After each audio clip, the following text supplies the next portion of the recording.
Hello and welcome. My name is Alan, and today we are doing another piece from A Testament of Hope, Writings and Speeches of Dr. Martin Luther King Jr.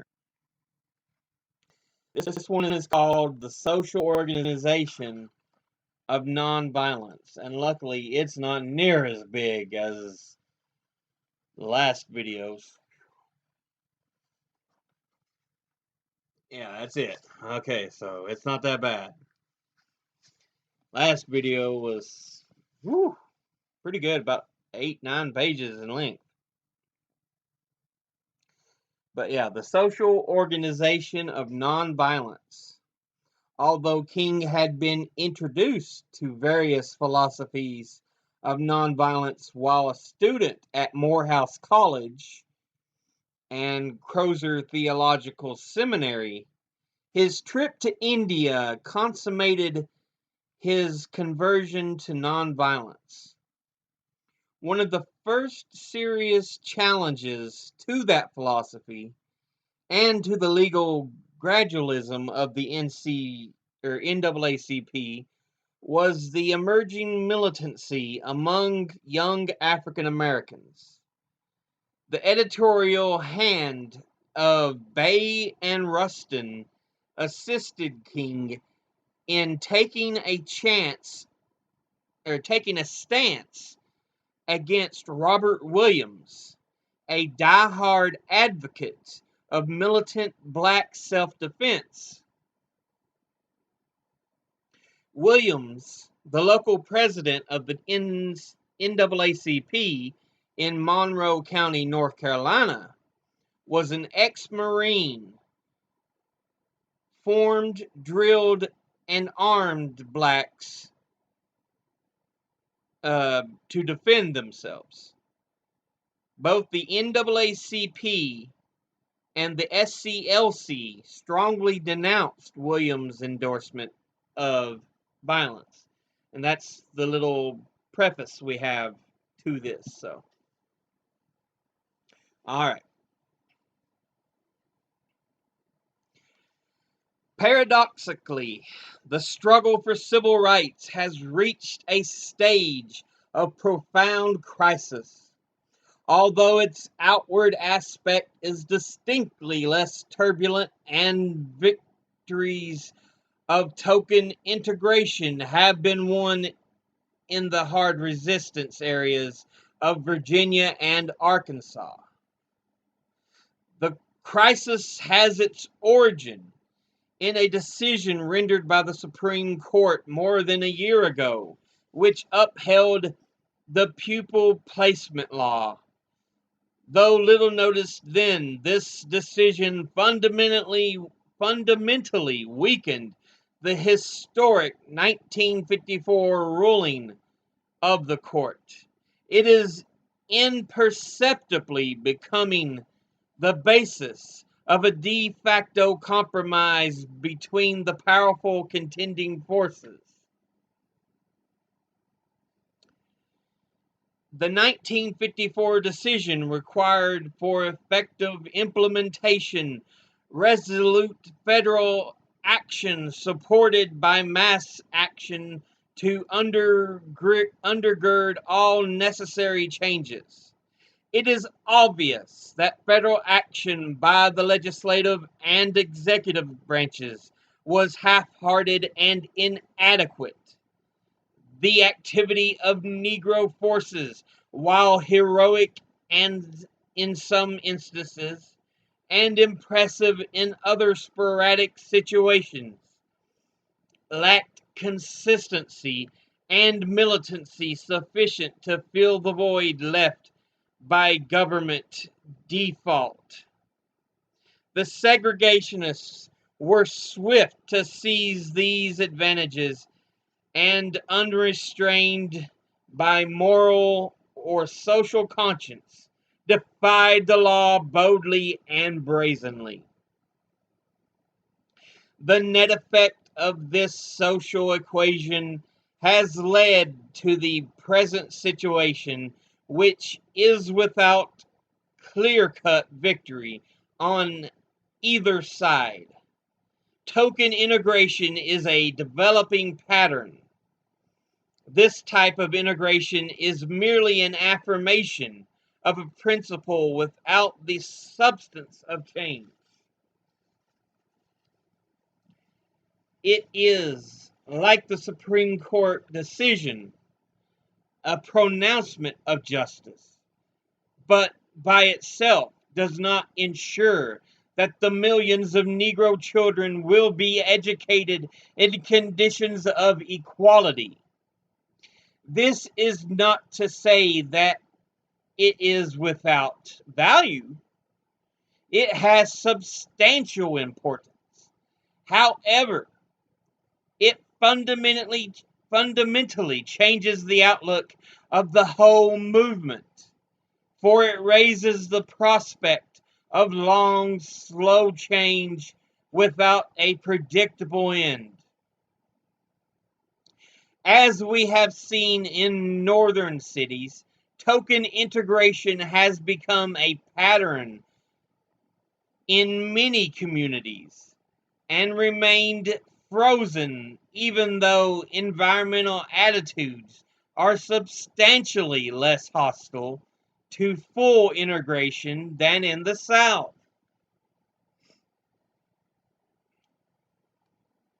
Three views of violence.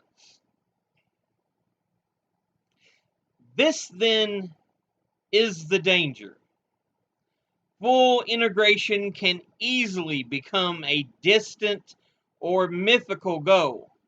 Major integration may be long postponed, and in the quest for social calm, a compromise firmly implanted in which the real goals are merely token integration for a long period to come. The Negro was the tragic victim of another compromise in 1878 when his full equality was bargained away by the federal government, and a condition somewhat above slave status, but short of genuine citizenship, became his social and political existence for nearly a century.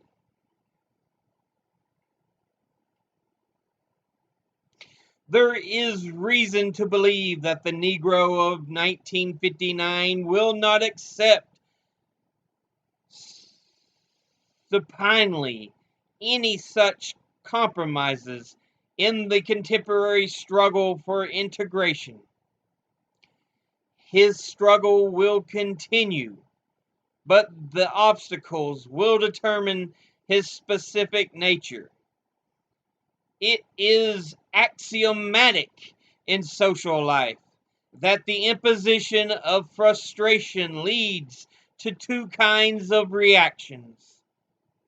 One is the development of a wholesome social organization to resist with effective, firm measures any efforts to impede progress. The other is a confused, anger motivated drive to strike back violently, to inflict damage. Primarily, it seeks to cause injury, to retaliate for wrongful suffering. Secondarily, it seeks real progress. It is punitive, not radical or constructive.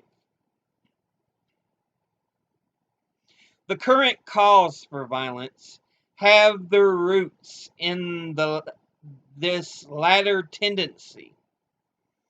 Here one must be clear that there are three different views on the subject of violence. One is the approach of pure nonviolence, which cannot readily or easily attract large masses, for it requires extraordinary discipline and courage. The second is violence exercised in self-defense, which all societies, from the most primitive to the most cultured and civilized, accept as moral and legal. The principle of self-defense, even involving weapons and bloodshed, has never been condemned, even by Gandhi, who sanctioned it for those unable to master pure nonviolence. The third is the advocacy of violence as a tool of advancement. Organized as in welfare, deliberately and consciously. To this tendency, many Negroes are being tempted today.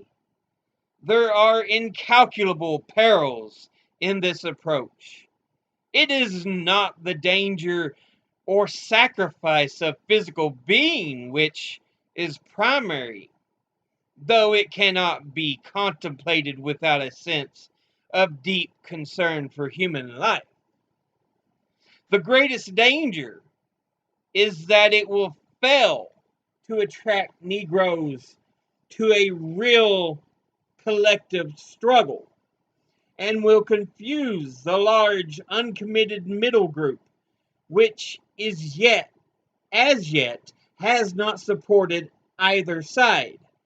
Further, it will mislead Negroes into the belief that this is the only path and place them as a minority in a position where they confront a larger adversary than it is possible to defeat in this form of combat.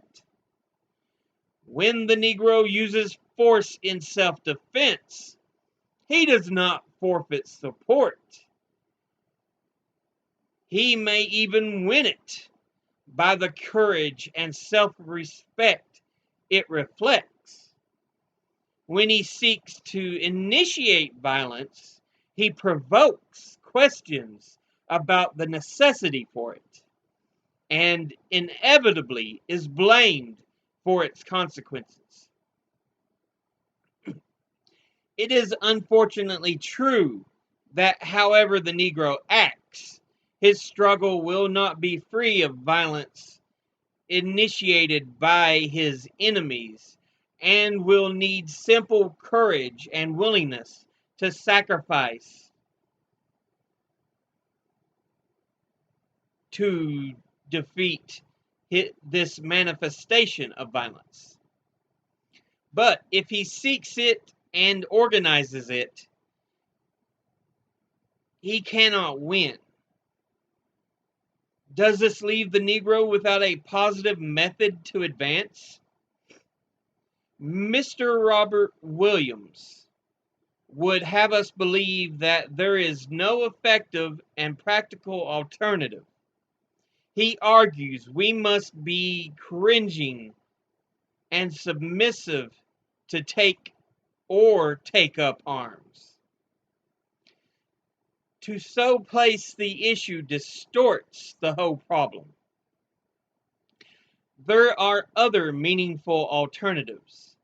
The Negro people can organize socially to initiate many forms of struggle which can drive their enemies back without resort to futile and harmful violence. In the history of the movement, our racial advancement, many creative forms have been developed. The mass boycott, sit-down protests and strikes, sit-ins, refusal to pay fines and bail for unjust arrests, mass marches, mass meetings, prayer pilgrimages, etc. Indeed, in Mr. Williams' own community in Monroe, North Carolina, a striking example of collective community action, won a significant victory without use of arms or threats of violence.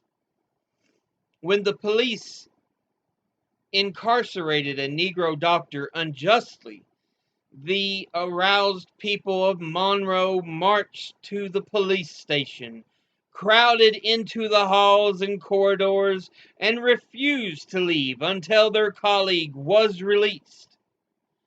Unable to arrest everyone, the authorities released the doctor, and neither side attempted to unleash violence. This experience was related by the doctor who was the intended victim. There is more power in socially organized masses on the march than there is in guns in the hands of a few desperate men. Our enemies would prefer to deal with a small armed group rather than a huge, unarmed but resolute mass of people. However, it is necessary that the mass action method be persistent and unyielding. Gandhi said, "The Indian people must never let them rest," referring to the British. He urged them to keep protesting daily and weekly in a variety of ways. This method inspired and organized the Indian masses and disorganized and demobilized the British. It educates its myriad participants socially and morally. All history teaches us that, like a turbulent ocean beating great cliffs into fragments of rock, the determined movement of people incessantly demanding their rights always disintegrates the old order. It is this form of struggle, non cooperation with evil through mass actions, never letting them rest, which offers the more effective road for those who have been tempted and goaded to violence. It needs the bold and the brave because it is not free of danger. It faces the vicious and evil enemy squarely. It requires dedicated people because it is a back-breaking task to arouse, to organize, and to educate tens of thousands for disciplined, sustained action. From this form of struggle, more emerges that is permanent and damaging to the enemy than from a few acts of organized violence. Our present urgent necessity is to cease our internal fighting and turn outward to the enemy, using every form of mass action yet known. Create new forms and resolve never to let them rest. This is the social lever which will force open the door to freedom. Our powerful weapons are the voices, the feet, and the bodies of the dedicated, united people, moving without rest toward a just go. Greater tyrants than Southern segregationists have been subdued and defeated by this form of struggle. We have not yet used it, and it would be tragic if we spurn it, because we have failed to perceive its dynamic strength and power. Cashing in on war? I am reluctant to inject a personal defense against charges by Mr. Williams that I am inconsistent in my struggle against war and too weak need to protest nuclear war. Merely to set the record straight, may I state that repeatedly, to publicly addresses and in my writings, I have unequivocally declared my hatred for this most colossal of all evils, and I have condemned any organizer of war, regardless of his rank or nationality. I have signed numerous statements with other Americans condemning nuclear testing and have authorized publication of my name in advertisements appearing in the largest circulation newspapers in the country without concern what it may then without concern that it was then unpopular to speak out.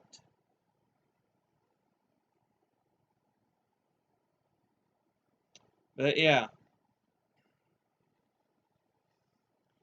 so that is the piece Dr. King wrote in regards to try to convince people that violence,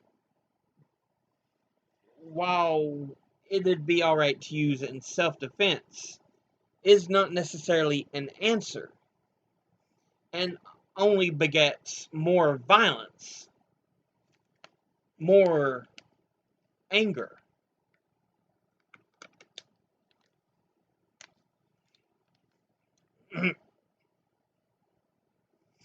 And he rebukes the suggestion by Mr. Williams that, you know, being armed and violent is the only way to fight back against the racist policies of the day. You have to remember, there's a lot more civil rights leaders. Some of them were for violence, but others, like Dr. King and the recently passed John Lewis, they were for peaceful means and methods.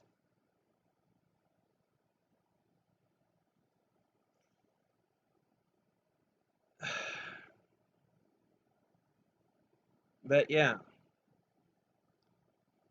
And so Dr. King, he tries to really focus in here on why he feels that the acts of nonviolence as a way to oppose is so much better